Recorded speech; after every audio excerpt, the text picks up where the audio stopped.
Senior citizens followers, gadong umaga na po. Ito po pangalawang manhole. Yung pong nasa kabila kanina, una yun, dito nang lumalabas yun, no?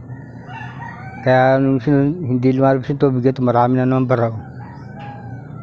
Tingnan nyo.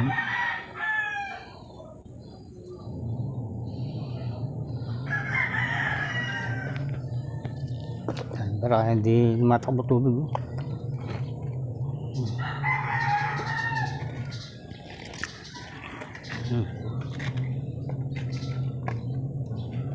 Ako lang talaga, ako hinihintay nito para maano ito. Ito doon, no?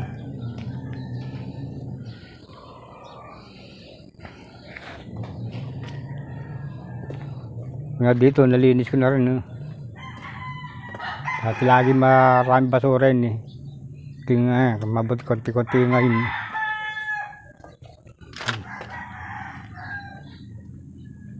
Hindi ko muna po madampot, tatawa ko ang cellphone, eh. Nakadalawang minuto na tao. Yun yung kapal yun. Kaya hindi po makalabas ang tubig, tubig.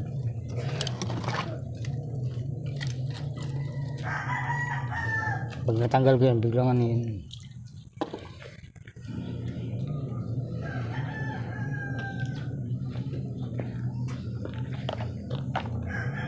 Saka ito,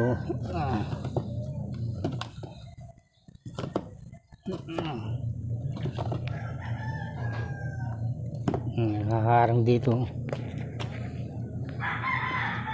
Yung dalawang yun ayun. Dalawa. Bali tatlo yun ayun mula dun.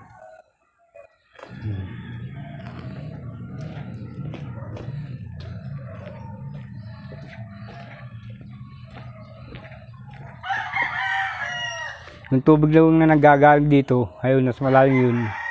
Papunta ko rito. Dito lalabas yan, ayan. Tubo. Kaya po naglagay ako ng manhole dito, para pagka nagbara din na susundot ko, tulad na po, nangyayari na nga po, nagbabara. Nasusundot ko dito, papunta po rito yun. Hanggang doon po yun sa labas, hanggang doon na kay Alma. Ayan, si Alma po, nagpapamerienda sa akin. Hindi, joke lang po. Hindi, hindi na vlog po. Ayan po, tingnan nyo po, ganda yung haba po, yung karsada, papalabas po yan. Yan, tama-tama lumalabas po tubig, hindi pa nadadampot yung ano yung. Pero dadamputin ko po yan para ano, pag naka 3 minutes na ito. Ayan, tingnan nyo. Tingnan nyo, kung hindi ko po dinadampot yan, hindi, lagi po may bara yan. Salamat po.